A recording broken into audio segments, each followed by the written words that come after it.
Every business needs this one key individual who can understand the entire business and be able to systemize and also streamline the business process and deliver the required results for the entrepreneur.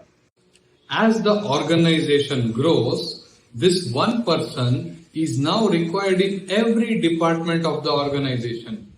And these individuals put together a lot of information and data, which is often called as MIS or business analytics. We are going to teach you about the right practices and methods about defining the business process, streamlining them, and making very good standard operating procedures. We will also teach you about a little bit of IT, cloud, software as a service, and database management system. You can also learn about project management, communication skills, and soft skills.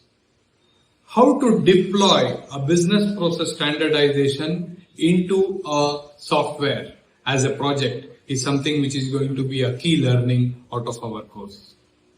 Do you want to be that one person in the organization or the department that everyone wants to look up at?